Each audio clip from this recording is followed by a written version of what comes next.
Bismillahirrahmanirrahim.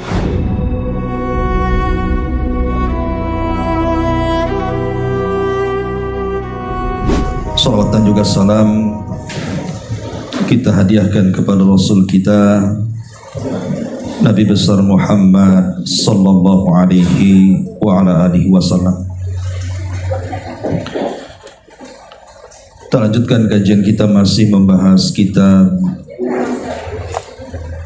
Minhaj al-Firqatin Najiyah, dan kita masuk pada bab ke-36 halaman ke-167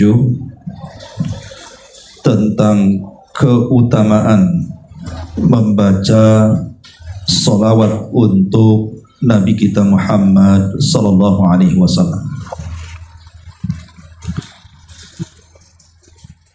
Tentu pembahasan ini sangat penting sekali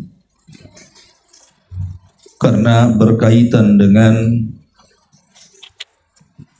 persaksian kita terhadap Rasul kita, Nabi kita, uswah kita, qudwah kita semuanya, Muhammad sallallahu alaihi wasallam,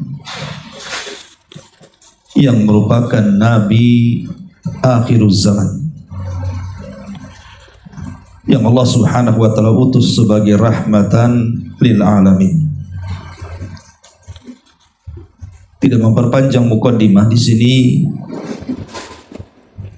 beliau pengarang menyebutkan beberapa dalil dari Al-Quran dan Sunnah Nabi Sallallahu Alaihi Wasallam, diantaranya surah Al-Ahzab ayat 56. Allah Subhanahu Wa Taala berfirman, Innallaha wa malaikatahu yusalluna 'alan nabi ya ayyuhalladzina amanu sallu 'alaihi wa sallimu taslima. Sesungguhnya Allah Subhanahu wa taala dan para malaikat-malaikatnya telah bersalawat kepada Nabi. Wahai orang-orang yang beriman, bersalawatlah kalian untuk Nabi dan ucapkanlah salam penghormatan kepadanya. Al-Imam Al-Bukhari meriwayatkan dari Abu Aliyah, dia berkata, salawat Allah adalah ujiannya untuk Nabi di hadapan para malaikat. Adapun salawat para malaikat adalah doa untuk beliau. Kemudian Ibnu Abbas radhiyallahu anhu juga berkata, bersalawat artinya mendoakan supaya diberkahi. Dan yang dimaksud ayat ini, sebagaimana disebutkan oleh Al-Imam Ibnu Katsir di dalam tafsirnya, sungguh Allah menggambarkan kepada segenap hamba-hambanya tentang kedudukan hambanya, Nabi dan kekasihnya di sisinya di alam arwah, bahwa sesungguhnya dia memujinya di hadapan para malaikat, dan sungguh para malaikat bersalawat untuknya. Kemudian Allah memerintahkan kepada penghuni alam dunia agar bersalawat untuk Rasul, sehingga berkumpullah pujian baginya dari segenap penghuni alam semesta. Ma'asyiral muslimat yang dimuliakan Allah Subhanahu wa taala, di dalam ayat ini, surah Al-Ahzab ayat 56 ini menjelaskan kepada kita tentang perintah kita bersalawat kepada Nabi. Karena di antara bukti cinta umat Nabi kepada Nabinya adalah dengan menyebut-nyebut namanya. Sebab logika juga mengatakan seperti itu. Orang kalau cinta dengan seseorang, pasti yang terbayang adalah orang yang dicintainya. Yang disebut-sebut adalah orang yang dicintainya. dan yang dibayangkan hanyalah orang yang dicintainya. Ketika seorang muslim cinta dengan nabinya sallallahu alaihi wasallam, harusnya nabinya yang selalu dibayangkan, yang selalu disebut-sebutkan, yang selalu dipikirkan. Itulah tanda cinta kita kepada Rasul dengan memperbanyak salawat. Karena orang yang bakhil yang sesungguhnya bukan orang kalau dimintai sedekah tak mau bantu. Ya, itu bakhil. Tetapi sebakhil-bakhilnya orang bakhil adalah orang yang bakhil dalam bersalawat. Apabila disebut Nabi SAW tidak mau bersalawat kepada Nabi, itulah sebakhil-bakhilnya orang bakhil. Al-Imam Ibnul Qayyim rahimahullahu ta'ala mengarang satu buah kitab namanya Jala'ul Afham fi Fadlis Salati Wassalam ala Khairil Anam. Dan dalam kitab beliau ini, Jala'ul Afham fi Fadlis Salati Wassalam ala Khairil Anam ini, beliau menyebutkan 40 faedah orang yang bersalawat kepada Nabi sallallahu alaihi wasallam. Saya akan sebutkan secara ringkas saja. Maksudnya secara cepat, karena kalau dijelaskan tentu tidak cukup waktunya. Di antara faedah bersalawat yang pertama, kata Imam Ibnul Qayyim rahimahullahu ta'ala, adalah imtithalu amrillah, di dalam rangka mentaati perintah Allah. Karena di sini Allah subhanahu wa ta'ala memerintahkan kita untuk bersalawat. Ya ayyuhalladzina amanu sallu alaihi wa sallimu taslima. Wahai orang-orang yang beriman, bersalawatlah kalian. Artinya kalau kita bersalawat, berarti kita telah mentaati perintah Allah. Kemudian yang kedua, muwafaqatullahi subhanahu wa ta'ala fi salati ala nabi wa in ikhtalafatis salatan. Yang kedua, mengikuti Allah di dalam bersalawat kepada nabinya, walaupun tentu salawat kita dengan Allah berbeda.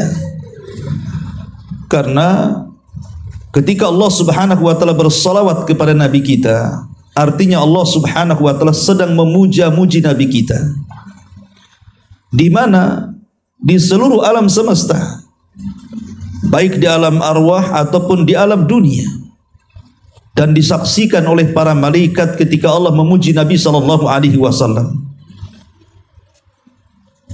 Dan ketika kita bersalawat kepada Nabi sallallahu alaihi wasallam, artinya kita meminta kepada Allah agar Allah memuja-muji Nabi kita di hadapan para malaikatnya dan di hadapan seluruh makhluknya. Jadi sebagaimana Allah juga bersalawat kepada Nabi, kita juga bersalawat kepada Nabi, maka bersalawat itu mengikuti Allah di dalam bersalawat kepada Nabi, walaupun tentu salawatnya berbeda. Yang ketiga, muwafaqatul malaikati fiha, mengikuti malaikat di dalam bersalawat. Karena malaikat juga bersalawat kepada Nabi kita, kita juga bersalawat. Kalau Allah dan malaikatnya saja bersalawat, masa kita tidak bersalawat kepada Nabi sallallahu alaihi wasallam? Kemudian yang keempat, al-husul ala ashri salawati binallahi ta'ala alal musalli marratan wahidatan. Orang yang bersalawat satu kali saja akan memperoleh balasan 10 kali lipat salawat dari Allah subhanahu wa ta'ala. Maknanya, kalau kita mengatakan Allahumma salli ala Muhammad, artinya ya Allah, pujilah Nabi kami Muhammad sallallahu alaihi wasallam di hadapan makhlukmu di atas sana, maka Allah subhanahu wa ta'ala akan memuji balik kepada kita yang bersalawat satu kali 10 kali pujian di hadapan para malaikatnya. Artinya kita akan menjadi selebritis langit, terkenal di langit karena pujian-pujian Allah kepada kita dikarenakan salawat kita kepada Nabi sallallahu alaihi wasallam. Kemudian yang kelima, yarfa'ul 'abdu biha asyru atau yurfa'ul 'abdu biha asyru darajat. Dengan salawat akan diangkat derajat seorang hamba 10 kali lipat. Dengan salawat Allah akan mengangkat seorang hamba 10 kali lipat. Kapan diangkatnya derajat? Kelak di surga. orang-orang yang banyak bersalawat akan diangkat tempatnya di surga. Kemudian juga yang keenam, yuktab lahu biha asyru hasanah. Seorang hamba yang bersalawat akan ditentukan baginya 10 kebaikan pahala. Kemudian yang nomor 7, yumhalahu biha asyru sayyi'at. Seorang hamba yang bersalawat akan dihapuskan 10 keburukan dosa. Lihat bagaimana di sini orang yang bersalawat akan dipuji 10 kali lipat dengan 1 kali salawat kepada Rasul, kemudian dicatat 10 kebaikan, kemudian dicatat dihapuskan 10 keburukan, kemudian diangkat juga derajatnya. Ini luar biasa orang yang bersalawat kepada Nabi sallallahu alaihi wasallam. Kemudian yang nomor 8, salawat itu merupakan sebab dikabulkan doa. Annaha sababun fi ijabati doa. Jadi kalau doa-doa kita ingin diijabah oleh Allah Subhanahu wa taala, maka selipkan dalam setiap doa-doa kita itu, setelah memuja dan memuji Allah Subhanahu wa taala, bersalawat kepada Nabi. Jadi puji dulu Allah Subhanahu wa taala, kemudian puji Rasul dengan bersalawat kepadanya, kemudian berdoa, dan itu sebab mustajab doa. Kemudian yang nomor 9 kata Imam Ibnul Qayyim, sababu husuli syafaatil Mustafa sallallahu alaihi wasallam. Dan salawat juga merupakan sebab orang itu akan memperoleh syafaat Nabi. Jadi kalau ingin mendapatkan syafaat Nabi, perbanyak salawat kepada Nabi. Kemudian yang nomor 10, sababu li ghufrani dzunub. Salawat itu merupakan sebab orang akan memperoleh ampunan dari dosa-dosa. Terkadang kita ini setiap hari banyak melakukan dosa. Entah mata kita, telinga kita, lisan kita, badan kita, dan kita malas untuk bertobat kepada Allah Azza wa Jalla. Maka dengan cara banyak bersolawat kepada Rasul, maka itu merupakan sebab ampunan dari dosa. Kemudian yang nomor 11, sababun likifayatillahi subhanahu wa ta'ala al-abda ma'ahammahu. Salawat merupakan sebab Allah mencukupi apa yang dibutuhkannya.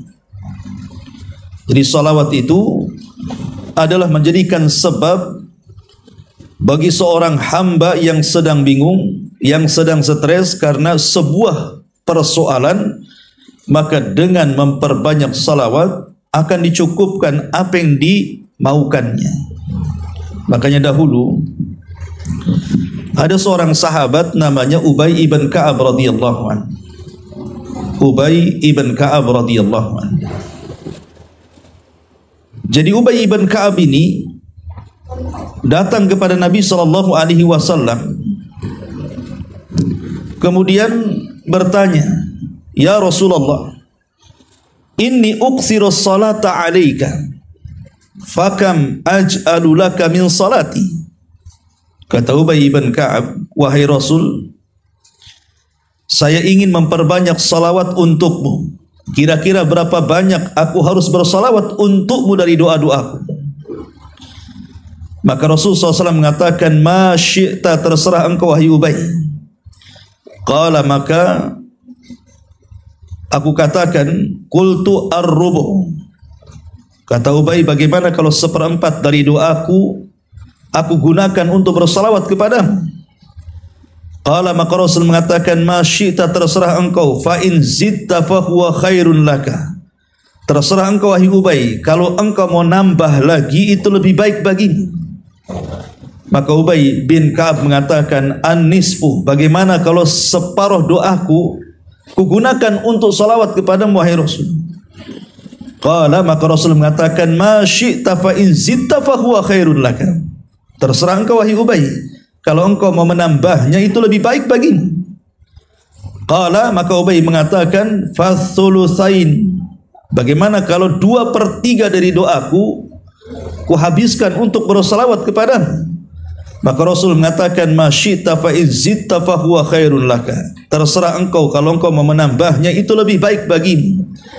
Maka Ubay mengatakan, aj'alu laka salati kulliha. Aku akan jadikan seluruh doaku dengan membaca salawat kepadamu, hai Rasul.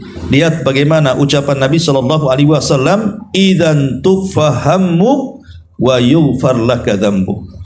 Kalau itu kau lakukan wahai Ubay, maka demikian pasti dicukupkan seluruh hajat-hajatmu dan diampuni seluruh dosa-dosamu. Lihat bagaimana keutamaan salawat di sini. Bahkan ada kisah dari seorang syekh. Jadi syekh ini sedang berceramah, bercerita. Jadi ada anak muda tiba-tiba menelpon syekh ini, dan kejadiannya ada di Riyadh. Anak muda ini ketika menelpon syekh ini tiba-tiba menangis. Kemudian dia mengatakan, wahai syekh, maafkan aku. Aku sudah tidak tahan hidup dengan banyaknya persoalan yang kuhadapi. Maka syekh mengatakan, lalu apa yang terjadi?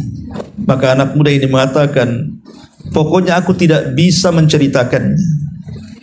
Dan aku kayaknya ingin mengakhiri hidupku dan tidak mau lagi hidup lagi karena terlampau banyak persoalan yang kuhadapi. Terkadang begitu kan, orang kalau sudah banyak masalah kemudian dia tidak mampu untuk menanggungnya, terkadang ada orang itu yang mengakhiri dirinya. Lah anak muda ini seperti ini di hadapan syekh. Tapi syekh kemudian mengatakan, tunggu dulu, jangan tergesa-gesa, bunuh diri itu bukan solusi. Maka anak muda ini mengatakan, lalu apa yang harus aku lakukan? Maka syekh ini mengatakan, sebentar lagi akan datang waktu maghrib. Datanglah kau ke masjid, berwudulah, kemudian solatlah maghrib bersama manusia di masjid. Perbanyak solawat sebanyak yang kau bisa. Akhirnya kemudian anak muda ini betul-betul mempraktekkan arahan daripada syekh ini. Dia pun mengambil wudu, kemudian berangkat ke masjid, kemudian solat berjamaah, kemudian terus lisannya mengucapkan Allahumma salli ala Muhammad sampai waktu Isya. Kemudian dia pun solat berjamaah bersama manusia setelah Isya, kemudian bersalawat. Kata syekh, kira-kira hampir tengah malam aku mendapatkan telepon dari anak muda ini. Tiba-tiba mengatakan, ya syekh, jazakallah khairan, semoga Allah membalas kebaikanmu, katanya. Alhamdulillah, aku sudah mendapatkan solusinya. Aku sudah mendapatkan solusinya. Dan aku merasa lega dan tidak jadi untuk mengakhiri hidupku, katanya. Kemudian syekh pun dengan nada tidak percaya dan mengatakan, subhanallah, itulah bukti daripada sabda Nabi SAW, idzan takfi hammak wa yughfar laka dzambuk. Persis seperti yang dikatakan Rasul kepada Ubay, dengan engkau memperbanyak salawat itu, kalau begitu maka Allah Subhanahu wa taala akan mencukupkan kebutuhanmu, artinya menghilangkan seluruh keperitan-keperitan hidupmu dan akan mengampuni dosa-dosamu. Jadi siapapun yang tertimpa sebuah masalah, banyak kesulitan, maka perbanyak salawat kepada Nabi sallallahu alaihi wasallam. Ini diantaranya yang nomor 11. Yang nomor 12, qurbul abdi minan Nabi sallallahu alaihi wasallam yaumal qiyamah. Kata Imam Ibnul Qayyim rahimahullahu taala, bersalawat akan mendekatkan seorang hamba kepada nabinya pada hari kiamat. Karena Nabi SAW yang mengatakan, orang yang paling dekat majelisnya denganku adalah orang yang memperbanyak salawat kepadaku. Kemudian juga yang nomor 13, qiyamus salati maqamas sadaqati lidil usrah. Kedudukan salawat itu seperti kedudukan sedekah saat sulit. Orang yang bersedekah saat kesulitan, maka Allah Subhanahu wa taala akan meluaskan rizkinya. Allah mengatakan, fa in qudira alaihi rizquhu falyunfik.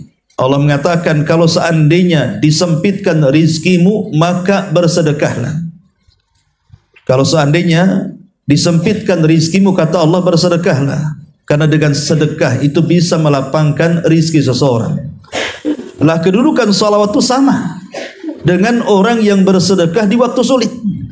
Maka akan bisa mengembangkan usaha, memudahkan rizki, memudahkan usahanya, dan begitu seterusnya bagi orang yang terus bersalawat kepada Nabi sallallahu alaihi wasallam. Kemudian yang ke-14, sababu liqada'il hawaij. Sababun liqada'il hawaij. Bersalawat itu merupakan sebab terpenuhinya segala kebutuhan hamba. Kemudian yang nomor 15, sababun li salatillahi wa malaikatihi alaihi. Orang yang bersalawat akan menyebabkan para malaikat, bahkan Allah subhanahu wa ta'ala juga bersalawat kepadanya. Jadi kalau kita bersalawat kepada Nabi, Allah dan malaikat juga bersalawat kepada kita. Kemudian yang nomor 16, sababu zakatil musalli wa taharati lahu. Merupakan sebab dibersihkan dan disucikan bagi orang yang suka bersalawat. Jadi orang yang bersalawat itu hatinya akan bersih, hatinya akan jernih, dan kejernihan hati dan kebersihan hati itu membuat lapang hati, dan kelapangan hati itu membuat semuanya tenang, semuanya senang dan bahagia. Karena kebahagiaan itu ada di lapang dada. Orang kalau dadanya lapang bahagia, tapi kalau orang yang sempit dadanya pasti tidak akan bahagia. Maka orang yang bersalawat itu akan melapangkan dada karena akan membersihkan dadanya. Kemudian juga yang nomor 17, sababu tabsyiril abdi bil jannati qabla mautihi. Bersalawat itu merupakan sebab seorang hamba diberi kabar gembira dengan sorga sebelum wafatnya.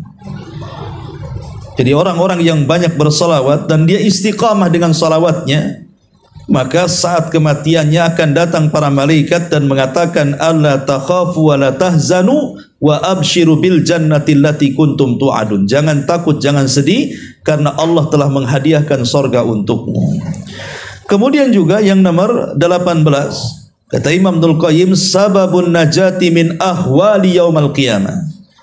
Orang yang bersalawat akan menjadikan sebab diselamatkannya dia dari prahara hari kiamat, dari kengerian hari kiamat.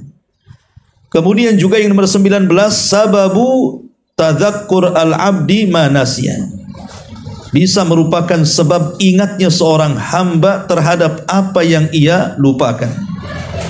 Jadi orang yang banyak bersalawat itu tidak mudah pikun. Orang yang bersalawat itu tidak mudah lupa. Ya.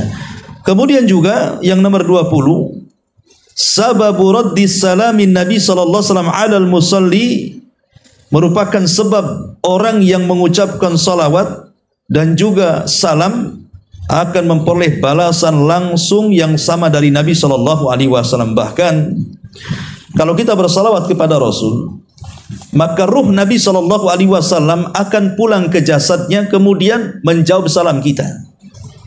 Dan kalau sudah menjawab salam kita, maka dia akan kembali rohnya ke tempat yang Allah subhanahu wa ta'ala telah sediakan, tempat yang sangat mulia. Dan itu merupakan keagungan. Bayangkan Rasulullah SAW yang berpisah antara jasad dan ruhnya. Kalau kita bersalawat, dia datang ruhnya ke dalam jasadnya, kemudian menjawab salat kita. Kemudian yang nomor 21, sababu tibil majlisi fala yaudu hasratan ala ahlihi yaumal qiyamah.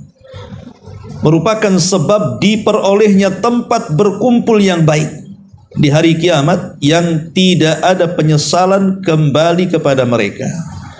Jadi kalau kita sedang bermajlis kayak sekarang di majelis ilmu atau majelis apa sajalah, ya mungkin ibu sedang kumpul-kumpul berdua bertiga di warung atau di rumah siapa gitu kan.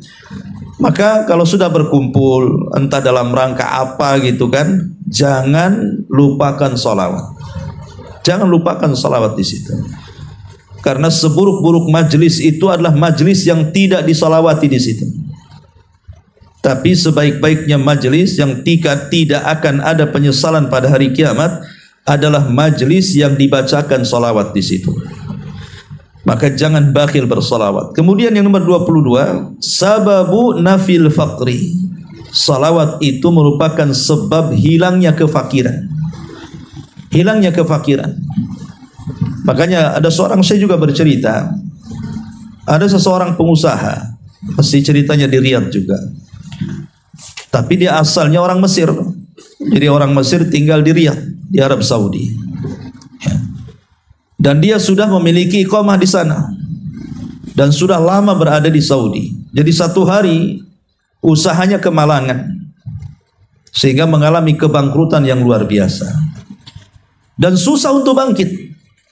Akhirnya dia datang kepada sang syekh bertanya, apakah dia disihir orang, ataukah dia diganggu orang, dihasadi orang, macam-macam pertanyaannya. Maka syekh hanya menasihati dia untuk memperbanyak salawat. Akhirnya dia pun coba mengamalkan salawat ini. Tentu tidak boleh dalam pengamalan itu coba-coba. Kita coba, bukan begitu.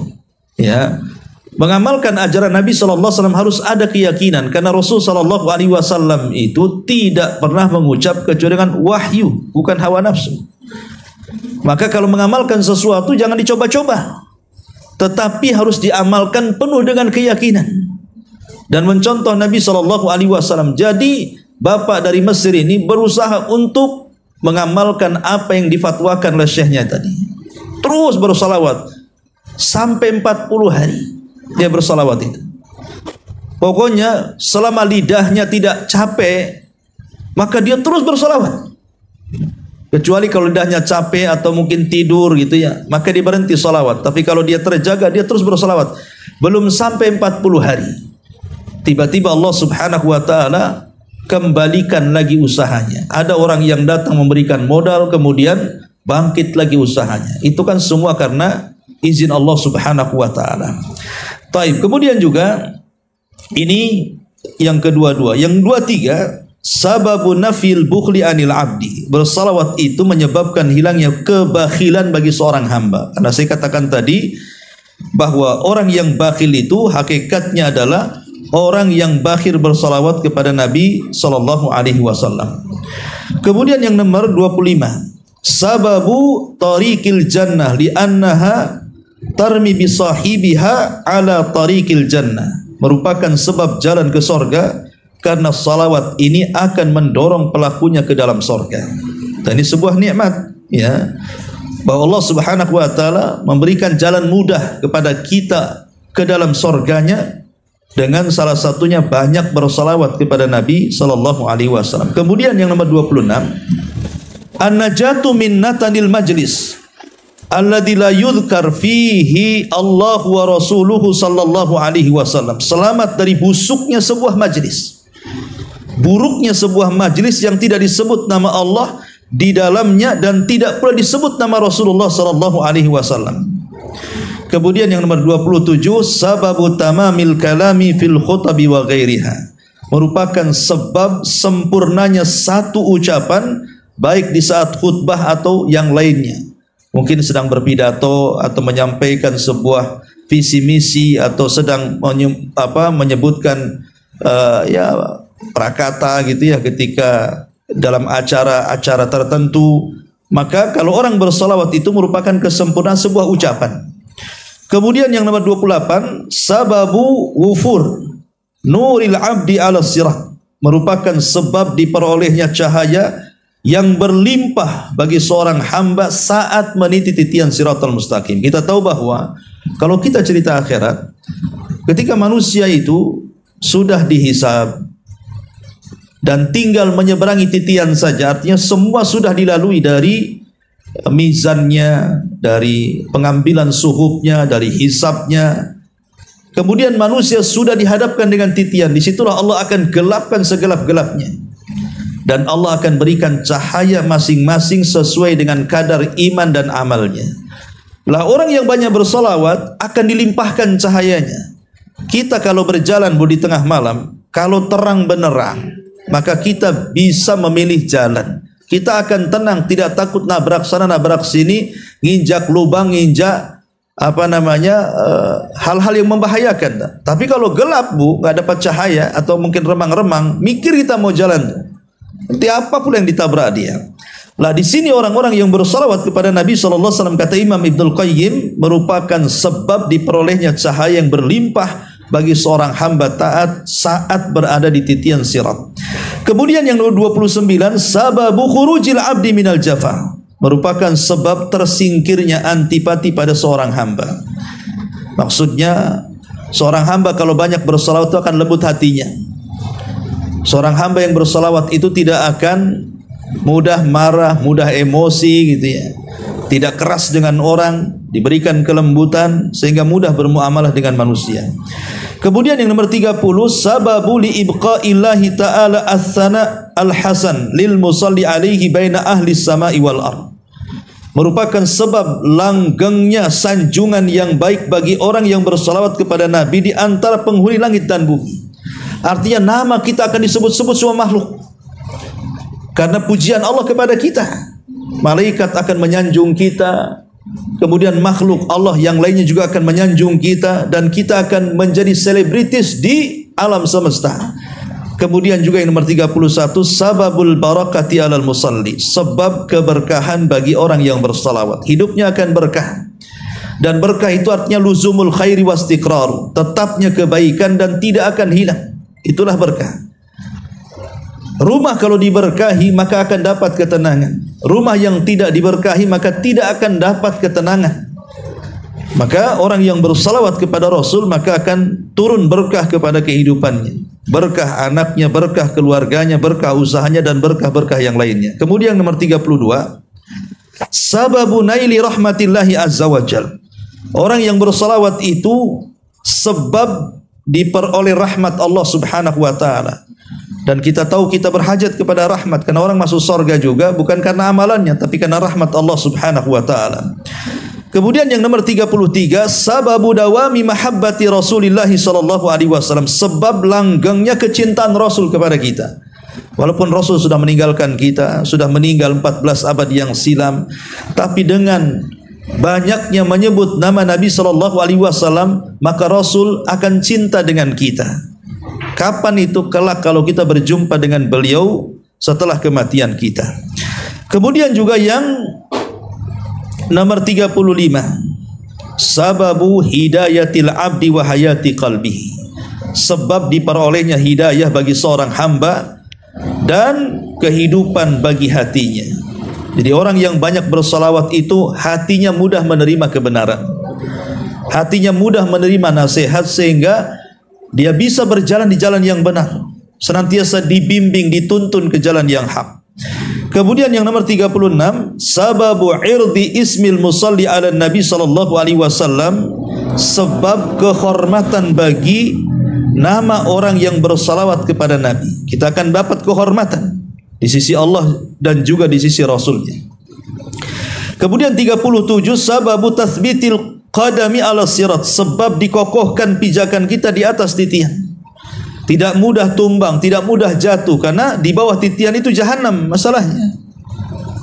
Dan titian itu tidak sebagaimana yang kita bayangkan. Jembatan di akhirat itu bukan kayak jembatan barelang. Jembatan di akhirat itu lebih halus dibandingkan rambut, lebih tajam dibandingkan pedang, bahkan dia bergoyang-goyang dan tidak tetap gitu ya. Dan ada kalalib, ada pengait-pengait yang sekali-kali bisa saja menyambar kita. Tapi orang yang banyak bersalawat, kata Imam Ibnul Qayyim, sebab dikokohkan pijakan kita di atas titian siratal mustaqim saat kiamat. Kemudian yang nomor 38, sababu ada ibadi haqqil Mustafa alaihi salatu wasalam, sebab dipenuhinya sebagian hak Nabi. Karena Nabi itu kan menuntut hak kepada umatnya. Salah satu tuntutan Nabi adalah dengan memperbanyak salawat kepadanya. Kemudian yang nomor 39, annaha mutadhamminatun li dzikrillahi wa syukrihi ta'ala, bahwa dalam salawat itu mengandung zikir dan syukur kepada Allah subhanahu wa ta'ala. Selain berzikir dan juga bersyukur kepada Allah subhanahu wa ta'ala, bahwa Allah sudah mengutus kepada kita seorang Nabi pembawa hidayah dan rahmat yang menunjukkan jalan kita ke surga. Kemudian yang terakhir 40, annaha da'a li ahliha su'alullahi azza wa jalla an yuthniya ala khalilihi wa habibihi sallallahu alaihi wasallam au su'alul abdi li hawaijihi wa muhimmatihi. Salawat itu adalah doa karena di dalamnya mengandung permintaan kepada Allah untuk menyanjung kekasihnya dan kecintaannya, yaitu Nabi SAW, atau permohonan seorang hamba atas kebutuhan dan hajat-hajatnya. Artinya salawat itu doa, ya, mengandung doa permintaan kepada Allah untuk menyanjung kekasihnya, seperti yang dikatakan di sini pengarang kitab ini, bahwa ketika Allah mengatakan ya ayyuhalladzina amanu sallu alaihi wa sallimu taslima, kata Imam Ibnu Katsir bahwa makna bersalawat itu hakikatnya kita sedang menyanjung Nabi kita agar Allah memuji-mujinya di hadapan makhluk yang ada di atas sana. Dan dengan itu juga hajat-hajat dan kebutuhan kita akan dipenuhi oleh Allah Subhanahu wa taala. Al jaza min jinsil amal, bahwa balasan itu disesuaikan dengan amalan kita. Ketika kita banyak bersalawat, maka hajat-hajat kita akan dipenuhi Allah Subhanahu wa taala. Inilah 40 faedah bersalawat berdasarkan perkataan Al-Imam Ibnul Qayyim rahimahullahu ta'ala yang saya ringkas dalam kitabnya Jala'ul Afham fi fadli salati wassalam ala khairil anam. Taib, kita perhatikan di sini kitabnya. Ya. Setelah kita tahu bagaimana keutamaan yang luar biasa dari salawat ini,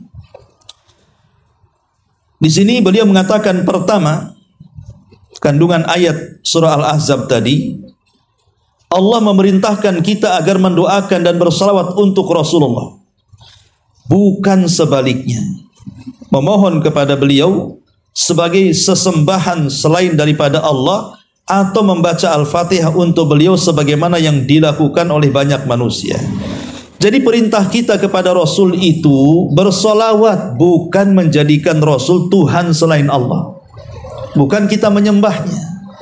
Karena sesembahan kita itu hanya Allah saja. Dialah zat yang esa semata. Qul huwallahu ahad. Bukan kita sembah Nabi itu. Dia Nabi, dia bukan Tuhan. Jadi tidak perlu kita meminta kepada Nabi sebagaimana yang ma'ruf dilakukan orang awam kalau datang ke Madinah. Kadang-kadang kemudian masuk ke makam Nabi SAW. Terkadang ada sebagian mereka yang mengusap-ngusap kuburannya, meminta-minta hajatnya. Nabi bukan Tuhan, dia Nabi. Kita mendudukkan dia sebagaimana Allah telah mendudukannya. Jangan melewati batas kedudukan yang Allah telah berikan kepada Rasul. Dia manusia sama dengan kita. Dia seorang hamba, makanya kita sering menyebut Abdullahi wa Rasuluh. Dia hamba. Apa artinya hamba? Jangan disembah. Tapi karena dia Rasul juga jangan didustakan. Ya. Ini yang pertama. Yang kedua, bahwa bacaan salawat untuk Nabi SAW yang paling utama yang beliau ajarkan kepada para sahabat adalah salawat Ibrahimiyah. Jadi kalau ibu ingin bersalawat dengan salawat terbaik kepada Nabi kita, ya tentu kita harus bersalawat dengan salat terbaik kan Bu. Sebagaimana kalau ibu datang kepada orang tua, tentu kita juga akan mempersembahkan yang terbaik dari ucapan hati-hati, dari hadiah juga demikian. Maka kepada Nabi harus lebih daripada kepada orang tua. Karena kecintaan kita kepada Nabi harus lebih dibandingkan kecintaan kita kepada anak, orang tua, dan siapapun yang kita cintai. Lah, Rasul sudah mengajarkan salawat terbaik kepada para sahabat adalah salawat Ibrahimiyah. Itu salawat terbaik. Jadi kalau ingin kita bersolawat, tidak perlu Bu, kita ini bersolawat dengan solawat-solawat yang dibuat-buat manusia. Kan banyak tuh, nanti beliau juga akan menyebutkan tentang solawat-solawat yang dibuat manusia setelah bab ini. Ya. Jadi kita ini ikut aja lah. Rasul SAW mengajarkan kalau ingin bersolawat terbaik, bacalah ini sudah baca ini saja. Ngapain pula kemudian mencari-cari bacaan lain? Rasul sudah mengatakan ini solawat terbaik kepada para sahabatnya. Kata Nabi SAW, Qulu Allahumma salli ala Muhammad wa ala ali Muhammad kama sallaita ala Ibrahim wa ala ali Ibrahim innaka hamidum majid. Allahumma barik ala Muhammad wa ala ali Muhammad kama barakta ala ali Ibrahim wa ala ali Ibrahim innaka hamidum majid. Ini namanya salawat Ibrahimiyah namanya. Inilah lafaz salawat terbaik dari seluruh salawat yang ada. Ya. Kemudian yang ketiga, salawat di atas juga adalah salawat-salawat lain yang di dalam kitab-kitab hadis dan fikih terpercaya tidak ada menyebutkan kata-kata sayyidina. Maksudnya begini Bu, di dalam salat, ya, di dalam salat sebaiknya kita ini jangan menambah lafaz dari yang diajarkan Nabi. Jangan pernah menambah lafaz dari yang diajarkan Nabi. Memang Rasul pernah mengatakan, ana sayyidu waladi bani Adam, saya ini pemimpin seluruh anak Adam pada hari kiamat, wala fakhr, dan saya tidak sombong. Rasul mengatakan ana sayyid. Tetapi ketika Nabi SAW mengajarkan salat kepada para sahabat, tidak ada tambahan sayyid di situ. Tidak dikatakan Allahumma sholli ala sayyidina, enggak ada. Maka sebaiknya lafaz salawat Ibrahimiyah yang kita baca dalam salat itu cukupkan dengan lafaz yang diajarkan, enggak usah ditambah ataupun dikurang. Kata Abdullah bin Mas'ud radhiyallahu an, ittabi'u wala tabtadi'u, cukup ikuti yang ada, jangan mengikuti yang tidak ada. Ya, itu sudah cukup dalam beragama, kata Ibnu Mas'ud radhiyallahu an. Adapun di luar daripada salat silahkan. Kalau di luar salat loh ya, kita mau bersolawat pakai sayyidina yang enggak ada masalah. Karena di luar salat itu tidak ada perintah, lafadznya harus sebagaimana perintah Rasul ketika melafadzkan dalam salat. Ini kan khusus dalam salat, jangan menambah sayyidina. Tapi di luar salat tidak ada masalah. Saya katakan Allahumma sholli ala sayyidina, enggak ada masalah. Karena itu bagian daripada pujian. Karena sifat solat itu tauqifiyah, terima jadi. Kalau solat itu kan tauqifiyah, terima jadi, di mana seluruh lafaz-lafaz yang kita lafazkan dalam solat itu diajarkan semuanya, dari takbirnya, bacaan takbirnya, dari ruku, bacaan rukunya, dari tasyahud, bacaan tasyahudnya, termasuk juga bacaan solawatnya, itu sifatnya tauqifiyah, terima jadi, kiriman langsung, tidak boleh ditambah, tidak boleh dikurang. Tapi kalau di luar solat ya tidak ada masalah, insyaallah. Kemudian yang nomor 4 di sini, Nabi SAW bersabda, "Idza sami'tumul muadzin faqulu mithla ma yaqul, thumma sallu alayya, fa inna man shalla alayya salatan sallallahu alaihi biha 'ashran, thumma sallallahu li al-wasilata fa innaha manzilatun fil jannah la yanbaghi illa li abdin min ibadillah wa arju an akuna ana huwa faman sa'ala lil wasilata khallat lahu syafa'ah." Jika kalian mendengar muadzin, maka ucapkanlah seperti apa yang diucapkan muadzin, kemudian bersalawat untukku, karena sesungguhnya barang siapa yang bersalawat untukku 1 kali, maka Allah akan bersalawat untuknya 10 kali. Kemudian mohonlah kepada Allah wasilah untukku, sesungguhnya ia adalah satu tempat derajat yang tinggi di sorga. Ia tidak pantas kecuali untuk seorang hamba dari hamba-hamba Allah menempati kedudukan itu, dan aku berharap bahwa hamba itu adalah aku. Barang siapa meminta wasilah kepadaku, maka ia berhak mendapatkan syafaat aku, kata Nabi sallallahu alaihi wasallam. Artinya, kata beliau, kalau kita mendengar azan, Bu, orang muazin sedang mengumandangkan azan, Allahu akbar, Allahu akbar, Allahu akbar, Allahu akbar, sampai kepada selesai azan, maka yang pertama kali Ibu baca apa? Salawat. Langsung bersalawat. Setelah mendengar azan, Ibu jawab menjawab setiap apa yang diucapkan muadzin. Kalau muadzin mengatakan Allahu akbar, kita kata Allahu akbar. Kecuali dalam hayya 'alas shalah, hayya 'alal falah, kita katakan la haula wala quwata illa billah, kan begitu ya. Nanti selesai azan, Ibu bersalawat di situ. Bersalawat bisa dengan salat Ibrahimiyah, Allahumma shalli ala Muhammad wa ala ali Muhammad kama shallaita ala Ibrahim wa ala Ibrahim innaka Hamidum Majid, atau paling pendek Allahumma shalli ala Muhammad. Baru Ibu baca doa selepas azan yang Allah Rasul ajarkan, Allahumma rabba hadhihi da'wati tamma was salatil qa'imah ati Muhammadanil wasila wal fadila wa ba'athu maqaman mahmudanil ladzi wa'ata.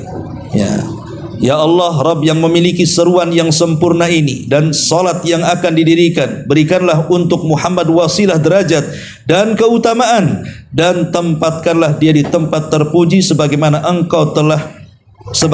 engkau janjikan kepada kami. Ini diantara faedah bersalawat. Kemudian yang terakhir nomor 5, membaca salawat atas Nabi ketika berdoa sangatlah dianjurkan. Karena Rasul mengatakan kullu du'ain mahjubun hatta yusalla 'alan nabi. Setiap doa akan terhalang sehingga disertai bacaan salawat untuk Nabi.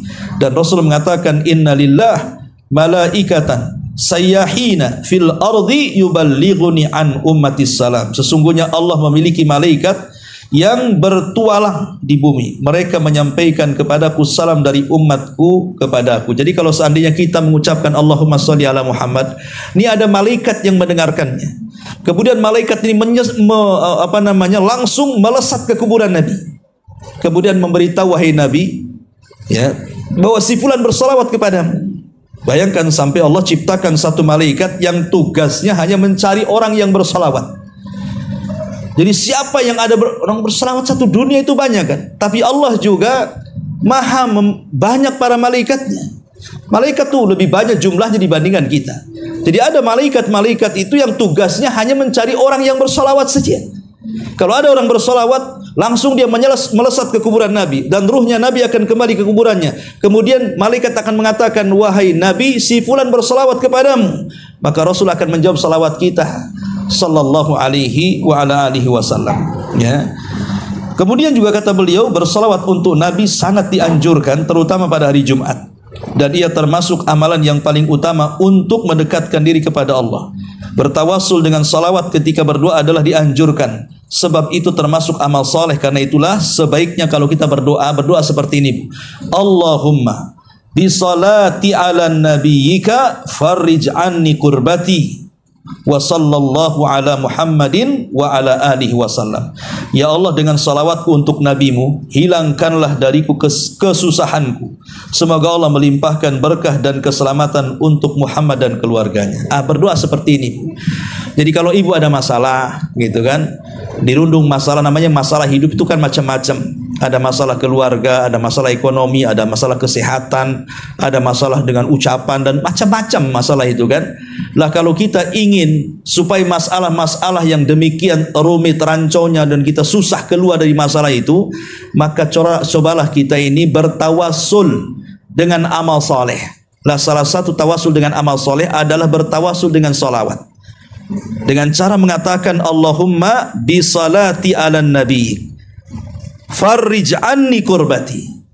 Ya Allah, dengan salawatku untuk nabimu, sekarang saya lagi susah, lagi sulit, tolong angkat kesusahanku dan kesulitanku.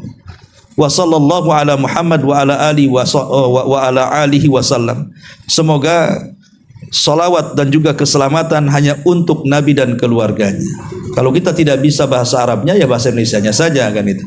Ya Allah, dengan salawat yang saya ucapkan ini, ya sebelumnya ibu bersalawat dulu, salat Ibrahimiyah, Allahumma sholli ala Muhammad wa ala ali Muhammad kama shallaita ala Ibrahim wa ala ali Ibrahim innaka Hamidum Majid. Allahumma barik ala Muhammad kama barakta ala Ibrahim wa ala Ibrahim innaka Hamidum Majid. Baru ibu mengatakan seperti ini, ya Allah, dengan salawatku untuk nabimu ini, saya lagi sulit, lagi ada masalah, tolong angkat masalahku.